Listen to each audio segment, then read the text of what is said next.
Captain Alina Vasquez pulled her worn leather jacket tighter as she walked through the cold metal corridors of the salvage ship Resilience.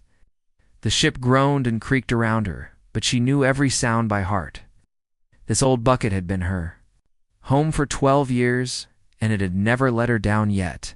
Captain. "We're coming up on the debris field now," called out Jake Morrison from the pilot's seat. His voice echoed through the small bridge where 4 crew members worked at their stations. Each station was a mix of human technology and alien parts they had found over the years. Alina nodded and looked out the main window. Before them stretched a vast graveyard of dead ships floating in the darkness of space. This was the Kepler 442 system, where a great battle had been fought long ago. No one knew who had fought here or why, but the wrecks had been drifting here for over 1,000 years. "Any signs of other salvage crews?" Alina asked. "Negative, Captain. We're alone out here," replied Sarah Chen, their sensor operator. She was young but had good eyes for finding the valuable stuff hidden in all the junk. Alina smiled. Being alone meant they could take their time and pick through everything without competition. The Terran Confederation needed every piece of useful technology they could find. Humans were not welcome in most parts of the galaxy, and they had to make do with whatever scraps the other species left behind. "Take us into the field slowly, Jake. Sarah, start scanning for anything that looks promising." The Resilience moved deeper into the debris field. Broken pieces of ships floated past their windows like ghostly reminders of ancient wars. Some pieces were as big as buildings, while others were no larger than a person. All of it was potential. Treasure to Elena's crew. "I'm getting some interesting readings from that big wreck over there," Sarah said, pointing to a massive ship hull that looked different from the others. "The metal composition is strange. I've never seen anything like it." Alina studied the wreck through her binoculars. The ship was huge, easily 10 times the size of the Resilience. Its surface was covered in strange patterns that seemed to shift when she wasn't looking directly at them. "Let's check it out. Jake, bring us alongside. Tommy, get the cutting gear ready." Tommy Reeves, their engineer, was already moving toward the equipment lockers. He was a big man with steady hands and could cut through almost any kind of metal they had encountered. "You want me to go in first, Captain? We'll go together. Sarah, you stay here and monitor communications. Jake, keep the engines warm in case we need to leave quickly." 20 minutes later, Alina and Tommy were floating in space wearing their environmental suits. The airlock of the ancient ship had been damaged, but Tommy's cutting torch made quick work of the twisted metal. They pushed inside and turned on their helmet lights. The interior of the ship was unlike anything Alina had seen before. The walls seemed to glow with a faint blue light, even though the ship had been dead for centuries. Strange symbols covered every surface, and the corridors were wider than most ships needed. "This place gives me the creeps," Tommy muttered over the radio. "Feel like we're being watched." Alina felt it too, but she had learned not to let fear stop her from doing her job. "Stay focused. We're looking for anything portable and valuable." They moved deeper into the ship, their lights cutting through the darkness. Most of the rooms they checked were empty or filled with equipment too big to salvage. But then Alina found something interesting in what looked like the ship's command center. She discovered a small chamber filled with crystalline fragments. Each piece was about the size of her fist and glowed with the same blue light as the walls. When she picked up one of the fragments, it felt warm in her hands. "Tommy, come look at this," she called out. Tommy floated over and examined the crystals. "Never seen anything like them. Think there's some kind of power source? Maybe help me gather as many as we can carry?" "Yes." As they collected the fragments, Alina noticed something strange. The crystals seemed to pulse in rhythm with her heartbeat. When Tommy held one, it remained steady and dim. But when Alina touched them, they glowed brighter. "That's weird," Tommy said. "They like you better than me." Alina didn't have an explanation, but she made sure to collect every fragment they could find. Something told her these crystals were more important than they looked. Back on the Resilience, Alina placed the crystals in the cargo bay and ran preliminary scans. The ship's computer couldn't identify the material, but it detected energy signatures unlike anything in their databases. Captain Sarah called from her station. "I'm getting a message from Confederation Command." Alina made her way to the bridge. The communication screen flickered to life, showing Admiral Chen's weathered face. The old man looked tired and worried. Captain Vasquez, I need you to return to Earth immediately. We've received an ultimatum from the Hegemony Alliance, demanding that all human salvage operations cease within 30 days.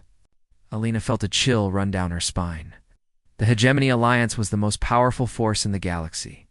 They controlled hundreds of worlds and treated humans like annoying insects. What kind of ultimatum? Alina asked. Complete surrender of all. Salvage rights and submission to tributary status. If we refuse, they've threatened military action. Admiral Chen paused. They're calling our work primitive, tinkering with scrap heap technology. Alina looked back toward the cargo bay where the mysterious crystals waited. Somehow, she didn't think their latest find qualified as scrap heap technology. Understood, Admiral. We'll head home immediately. As the Resilience turned toward Earth, Alina couldn't shake the feeling that everything was about to change. Crystals pulsed gently in the cargo bay, as if they were trying to tell her something important. She just hoped she would understand their message before it was too late. 3 days later, the Resilience docked at Luna Station. The main orbital facility above Earth, Alina carried the case of crystal fragments. Personally, as she made her way through the busy corridors, filled with people from all corners of human space, everyone looked worried. News of the Hegemony ultimatum had spread quickly. Dr. Marcus Webb was waiting for her in laboratory. 7. The old scientist had been studying alien artifacts for 30 years, and his hair had gone completely white from the stress of trying to understand technologies that seemed impossible. His lab was filled with pieces of alien equipment that no one could figure out how to use. Alina, good to see you made it back safely, Dr. Webb said, adjusting his thick glasses. Admiral Chen told me you found something unusual. Lena set the case on his main workbench and opened it. The crystals immediately began to glow brighter, casting blue light across the walls of the lab. Dr. Webb's eyes went wide. Extraordinary, he whispered, reaching toward one of the fragments. When his fingers touched it, the crystal remained. Dim, may I? Alina picked up the same crystal, and it blazed with light. They do this every time. They respond to me, but not to anyone else on my crew. Dr. Webb began running scans immediately. His equipment hummed and beeped as it analyzed the crystals from every angle. The molecular structure is completely unknown. The energy readings are off the charts, but they're not radioactive or dangerous. It's as if they're waiting for something. Waiting for what? I'm not sure yet, but I think I know where they came from. Dr. Webb walked over to his computer terminal and pulled up a file, these symbols you found on the ship walls. I've seen them before. The screen showed photographs of similar markings found on ancient ruins across the galaxy. The symbols were carved into stone monuments on dead worlds and etched into the foundations of space stations that were older than recorded history. They belonged to a race called the Architects, Dr. Webb explained. You don't know what they called themselves, but that's what the galactic historians named them. They built most of the infrastructure that the current galactic civilization uses. Jump gates, communication networks, power stations. Alina studied the images. What happened to them? They disappeared about 1,000 years ago, just vanished. Without a trace. Most species assume they transcended to a higher form of existence or simply died out naturally. Dr. Webb's expression darkened. But I've been studying this for years, and I think something much worse happened. He pulled up more files showing archaeological evidence from architect sites. Look at these excavation reports. Blast marks on buildings. Radiation signatures consistent with orbital bombardment, signs of a massive war. Someone wiped them out, not someone. The ancestors of the current hegemony powers. I found records hidden in the deepest archives. The architects were the original builders of galactic civilization. The species that rule today built their empires on stolen technology. Alina felt a chill. They're calling us scavengers. Dr. Webb nodded grimly. The irony is thick. There's more. He gestured to the crystals. I ran a genetic analysis on skin cells you left on the fragments. Alina, your DNA has markers that match architect genetic sequences found in ancient burial sites. That's impossible, is it? Think about it. Humans appeared on Earth with no clear evolutionary path. We developed faster than any species should have, and now we're the only ones who can activate architect technology. Dr. Webb leaned forward. What if humans aren't native to Earth? What if we're descended from an architect colony that was cut off during the war? Lena stared at the glowing crystals in her hands. The idea seemed crazy, but it would explain so much. Why humans could jury-rig alien technology better than its original makers. Why human intuition worked so well with salvaged equipment. Why these crystals responded to her touch. If you're right, then what does that mean for us now? Before Dr. Webb could answer, alarms began blaring throughout the station. Red warning lights flashed in the corridors outside the lab. An announcement echoed over the communication system. All personnel to emergency stations. Unknown ships detected. Entering the solar system, Lena and Dr. Webb rushed to the observation deck. Through the large windows, they could see sleek alien warships emerging from hyperspace jumps. The ships were beautiful and deadly, with smooth curves and weapon arrays that gleamed in the sunlight. "A Gemini fleet," said Admiral Chen, who had joined them at the window. "They're not waiting for their 30-day deadline." Lena counted at least 20 ships, each one larger and more advanced than anything in the human fleet. How many ships do we have ready to fight? 43 vessels, of various sizes. Most of them are converted cargo ships and mining platforms. Admiral Chen's voice was grim.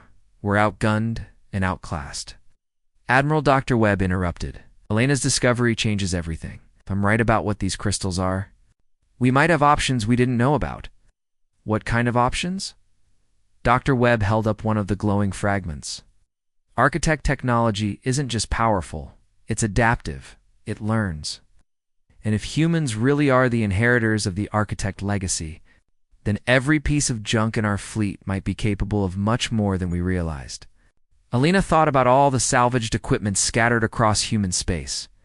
Mining mechs built from alien parts, communication arrays cobbled together from a dozen different technologies, defense platforms made from whatever components they could find. "You're saying our scrap pile could become a real fleet?" "I'm saying the galaxy is about to learn that one species' trash is another's treasure." Dr. Webb's eyes gleamed with possibility. "But we need to move fast. The crystals are just the key. We need to get them to every human ship and station before the hegemony realizes what they're dealing with."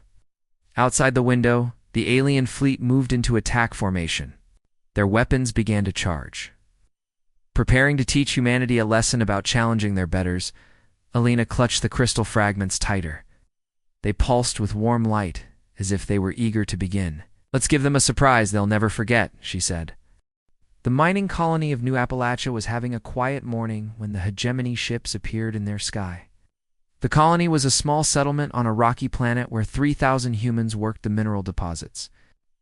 Never seen an alien warship before, colony administrator Sarah Martinez was drinking her morning coffee when her assistant burst into her office. "Ma'am, we have ships coming in fast. They're not responding to our communication requests." Sarah rushed to the communication center. Through the windows, she could see 3 sleek vessels descending through the atmosphere. They were beautiful in a deadly way, with weapons that glowed with blue energy. "This is Administrator Martinez of New Appalachia Colony," she broadcast. "On all frequencies, you are entering restricted human space. Please identify yourselves." The response came in a cold, mechanical voice that spoke perfect English. "Primitive humans, you will surrender immediately. Your species has defied the Hegemony Alliance. Resistance will result in total destruction." Sarah felt her blood run cold. The ultimatum had expired, and now the Hegemony was making good on their threats. "We are a peaceful mining colony. We have no weapons. Your compliance is not requested. It is demanded." The lead alien ship fired a warning shot that vaporized a storage building near the colony's edge. The blast was so precise and powerful that nothing remained but a smoking crater. The message was clear. But something strange happened next. The mining equipment around the colony began to move on its own. Giant excavation mechs that had been designed to dig through solid rock turned toward the alien ships. Salvage drones, that normally collected her samples rose into the air like angry insects. Tommy Reeves was working on a broken fusion drill when the attack began. He had been on New Appalachia for 2 years, fixing equipment that other mechanics said was impossible to repair. Tommy had a gift for making alien technology work, even when he didn't understand how it was supposed to function. The fusion drill he was working on suddenly came to life. Lights that had been dark for months began to glow. The drill's sensors extended and locked onto the alien ships above. Tommy stumbled backward as the machine transformed before his eyes. "What the hell?" he muttered. All around the colony, similar transformations were taking place. Mining platforms unfolded into defensive positions. Cargo haulers revealed hidden weapon systems that shouldn't have existed. Even the small maintenance bots began working together with a coordination that seemed impossible. High Commander Vex of the Hegemony Salt Fleet watched the colony's response with amusement. His species, the Zalari, had conquered dozens of worlds, and primitive human settlements were usually the easiest targets. They typically surrendered after a single demonstration of superior firepower. "Begin the ground assault," he ordered his subordinates. "Capture the leaders for questioning. Eliminate any who resist." The hegemony dropships launched from the main vessels, carrying soldiers in advanced combat armor. Their weapons could cut through steel, and their shields could deflect most primitive projectiles. This should have been a simple police action, but as the dropships approached the colony, the mining mechs opened fire. Beams of energy that had once been used to cut through rock sliced through alien armor like paper. The modified mining equipment moved with deadly precision, as if guided by an intelligence far beyond human engineering. Report. Commander Vex demanded as his first wave of soldiers was decimated. "Sir, their equipment is not reading as primitive technology. These energy signatures they match architect specifications." Commander Vex felt a chill of fear. The architects had been extinct for 1,000 years. Their technology was supposed to be safely locked away in hegemony vaults. How could these pathetic humans have access to such power? Down on the planet's surface, Tommy watched in amazement as his fusion drill fired energy blasts that brought down 2 alien fighters. He had worked on this machine for months, but he had never seen it do anything like this before. Sarah called over his radio. "The equipment is fighting back on its own. I think it's trying to protect us." Sarah was in the command bunker, coordinating the colony's impossible defense. "How is this possible, Tommy?" "I don't know, but every piece of salvaged gear we've installed is coming online. It's like they were just waiting for the right moment to wake up." The battle raged for 3 hours. The hegemony forces, expecting an easy victory, found themselves fighting an enemy that seemed to anticipate their every move. The human mining equipment adapted to each new attack, learning from every exchange of fire. Elena Vasquez received the news while she was aboard the Resilience. They seemed toward Earth with a cargo hold full of architect crystals. Dr. Webb had been right. The crystals were the key to awakening the dormant technology scattered across human space. Captain Sarah Chen called from her sensor station, detecting massive energy spikes from colonies throughout the sector. "It looks like the same. A phenomenon that happened at New Appalachia." Alina smiled grimly. Every human settlement had at least some salvaged alien technology. Mining gear, communication arrays, power generators. All of it built from parts that the galaxy's major powers had thrown away as worthless junk. "Patch me through to Admiral Chen," Alina ordered. The Admiral's face appeared on her screen, and he looked stunned. "Alina, are you seeing these reports? Every human colony under attack is fighting back. Equipment that shouldn't be able to function as weapons is destroying hegemony forces. It's the architect technology, Admiral. The crystals I found are activating dormant systems all across human space. We're not just scavengers anymore." Admiral Chen nodded slowly. "The hegemony picked the wrong fight. How long until you reach Earth?" 6 hours. "Good, because their main fleet is gathering for a final assault. They want to crush us before we figure out what we're capable of." Alina looked back at the cargo hold where dozens of crystal fragments pulsed with blue light. Each one was a key that could unlock the true potential of humanity's salvaged fleet.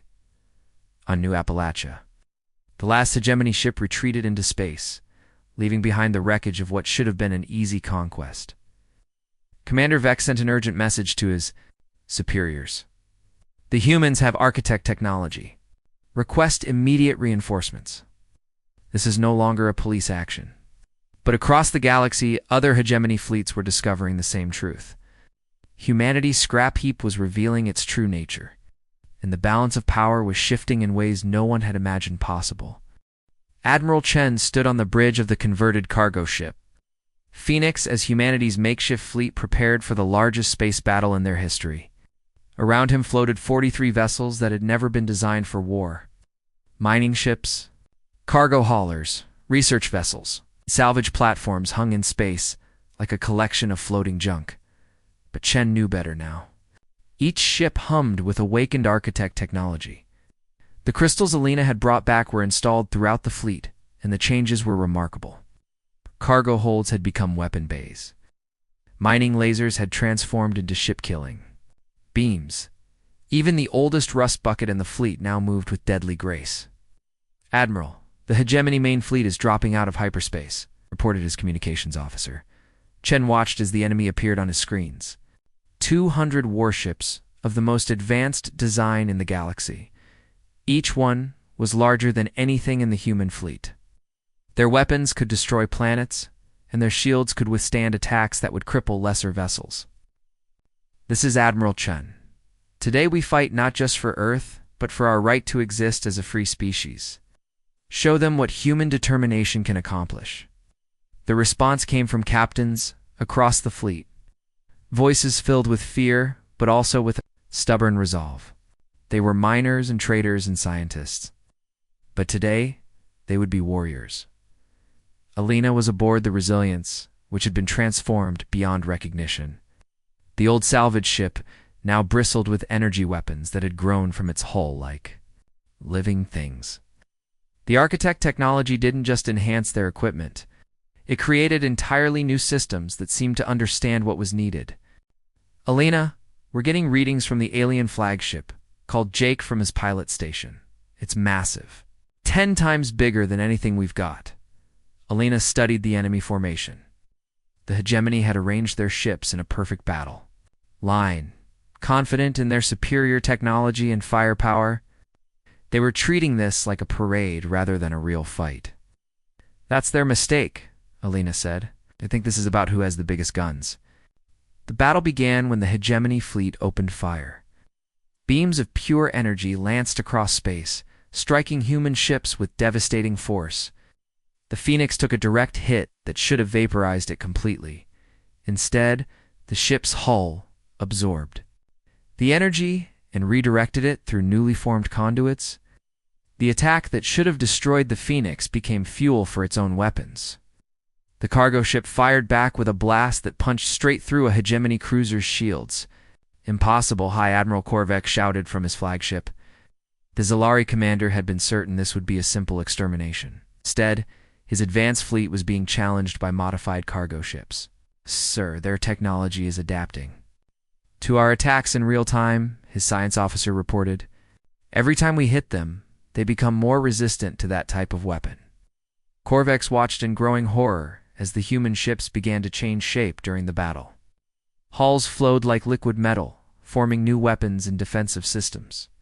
The architect technology was learning from every exchange of fire, evolving to counter each new threat. Alina led a strike force of smaller ships toward the hegemony flagship. The massive vessel was the size of a small moon, bristling with enough weapons to level a continent. But as the human ships approached, something unexpected happened. The flagship's own systems began to malfunction. Lights flickered. Weapon arrays powered down. The great ship's mighty engines stuttered and died. "What's happening to our ship?" Korvex demanded. "Sir, we're detecting massive system infiltration. Something is accessing our computer networks and taking control of our technology." Alina smiled as she watched the enemy flagship drift helplessly in space. Dr. Webb had been right about more than just the crystals. Much of the hegemony's technology was built on stolen architect designs. And now the original creator's descendants had come to reclaim their birthright. "All ships, focus fire on the flagship's weapon systems," Alina ordered. "We're taking it intact." The human fleet coordinated their attack with perfect precision. Mining lasers that had once cut through asteroids now carved surgical strikes against the alien ship's defenses. Salvage drones swarmed over its hull like mechanical ants, cutting through armor and disabling critical systems. Inside the flagship, Corvex felt his empire crumbling around him. Emergency lights bathed the bridge in red as system after system failed. His crew worked frantically at their stations, but their advanced computers no longer obeyed their commands. "We're being boarded," his security chief reported. "Human forces have breached the lower decks."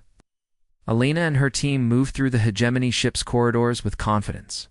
The architect technology guided them, highlighting weak points and showing them the fastest routes to their target. The ship's own security systems had been turned against its crew. This way, Alina called to her team as they approached the main data core. "According to the ship's computer, all their historical records are stored here." The data core was a massive chamber filled with crystalline storage devices. Alina placed her hand on the central console, and the architect technology interfaced. Directly with the alien systems, information flowed through her mind like a river of light. She saw the truth of the ancient war. The architects had not been conquerors or tyrants. They had been builders and teachers, sharing their knowledge freely with younger species. But fear and jealousy had driven the ancestors of the hegemony to turn against their benefactors. The genocide had been swift and brutal. Entire worlds burned. Billions of innocent beings died. The survivors had been scattered to the edges of the galaxy, their civilization erased from history. But some had escaped. A small group of architect refugees had found a primitive world on the galaxy's rim and settled there. Over thousands of years, they had adapted to their new home and forgotten their origins. Until now. "Tommy, are you getting this?" Alina asked over her radio. Tommy was in the flagship's engineering section, marveling at technology that was centuries beyond anything humans had built. "Alina, this stuff is incredible. But it's not as advanced as what we've got now." He awakened. "Architect tech is better than anything the hegemony stole," Alina understood. The stolen technology had stagnated under the hegemony's rule, but the architect heritage in human hands was still growing, still learning, still becoming something greater. On the bridge of the captured flagship, Admiral Chen accepted Corvex's surrender. The alien commander's proud bearing had crumbled as he realized the magnitude of his defeat. "Your empire was built on lies and theft," Chen told him. "But we're not like your ancestors. We're offering you a choice they never gave the architects." Corvex looked up with confusion and fear. "Choice. Join us in building something better, or face the consequences of 1,000 years of tyranny." Across the galaxy, word of the hegemony's defeat spread quickly. Some species celebrated the fall of their oppressors. Others fled to the outer rim, fearing human retribution. But Alina and her people had learned something important from their architect heritage. True strength came not from conquest, but from creation. The galaxy was about to discover that humanity's greatest weapon was not their awakened technology, it was their refusal to repeat the mistakes of the past. 6 months later, Alina stood on the observation deck of the space station orbiting Nexus Prime, former capital world of the Hegemony Alliance. Below her, the planet's surface bustled with activity as humans and aliens worked together on construction projects that would have seemed impossible just a year ago. The war was over, but the real work was just beginning. "Captain Vasquez, the Senate representatives are ready for you," said Dr. Webb, who now served as humanity's chief diplomatic advisor. His hair had grown even whiter during the transition period, but his eyes sparkled with excitement about the future. Alina nodded and walked toward the great assembly hall. The building had once housed the Hegemony Senate, where 1,000 species had bowed before their alien overlords. Today, it would host something very different. The hall was filled with beings from across the galaxy. Some had been loyal Hegemony subjects. Others had been neutral powers watching from the sidelines. And many were representatives of species that had been oppressed for centuries. At the center of the hall stood a new device that had not existed during the Hegemony's rule. It was a crystalline structure that pulsed with the same blue light Alina had first seen in that ancient derelict ship. But this crystal was enormous, reaching from floor to ceiling like a glowing tree. "What exactly does that thing do?" asked Ambassador Thrill, a reptilian being whose people had served the hegemony for 300 years. Alina smiled. "It's a translation matrix built from pure architect technology. But it does more than just translate languages. It allows species to share thoughts, emotions, and intentions directly. No more misunderstandings. No more lies." The ambassador looked nervous. Many of the former hegemony officials were uncomfortable with the idea of complete honesty. They had built their careers on deception and manipulation. "If we refuse to participate?" asked General Voss, a military commander whose fleet had surrendered rather than face destruction. "Then you're free to leave," Alina replied. "We're not forcing anyone to join us. But if you want to be part of the new galactic community, transparency is required." Admiral Chen stepped forward to address the assembly. His uniform was different now, decorated with symbols that represented cooperation rather than conquest. 1,000 years ago, our ancestors made a terrible mistake. They destroyed the architects out of fear and jealousy. We're here to make sure that never happens again. The crystal matrix activated, and suddenly everyone in the hall could feel what Chen was feeling: his genuine desire for peace, his determination to build something better, his sadness for the ancient tragedy. The emotional connection was overwhelming, but also comforting. "The hegemony ruled through force and fear," Chen continued. "The new alliance will be built on understanding and mutual benefit. Every species will have a voice. Every world will have the right to self-determination." Alina walked to the center of the hall and placed her hand on the crystal matrix. Immediately, images began to appear in the air above the assembly. They showed the construction projects happening across the galaxy. On the mining world of Kepler-7, human engineers worked alongside insectoid Vrex to build new cities that could house both species comfortably. The Vrex provided their advanced knowledge of structural engineering, while humans contributed their gift for improvisation and adaptation. On the ocean world of Aquatica, the aquatic nautiloids shared their underwater farming techniques with human colonists. In return, humans showed them how to modify their cities to work in both air and water environments. "This is what we're building," Alina said. "It's not an empire based on conquest, but a community based on cooperation. Every species brings something valuable to the table." High Admiral Corbex, the former hegemony commander, stood slowly. He had been living under house arrest since his surrender, but Alina had insisted he be allowed to attend this meeting. "You could have destroyed us completely," he said, his voice heavy with shame. "My people committed genocide against your ancestors. Why are you showing us mercy?" Alina's hand remained on the crystal matrix, allowing everyone to feel her emotions. As she answered, "Because we learned something from the architect records. The cycle of revenge only creates more suffering. If we destroyed you for what your ancestors did, we would become no better than they were." The truth of her words resonated. Through the hall, many of the assembled beings had lost family members during the war. They had every right to demand vengeance, but they were choosing a different path. "The architects were builders," Alina continued. "They created wonders that lasted for thousands of years. We want to follow their example, not repeat the mistakes of those who destroyed them." Tommy Reeves appeared on the main viewing screen, broadcasting from the construction site of humanity's greatest project. Behind him, a massive structure was taking shape in the vacuum of space.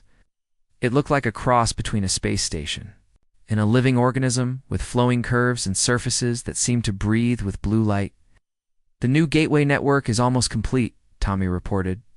"This will connect every willing world in the galaxy. Free travel, free communication, free trade. No more barriers between species."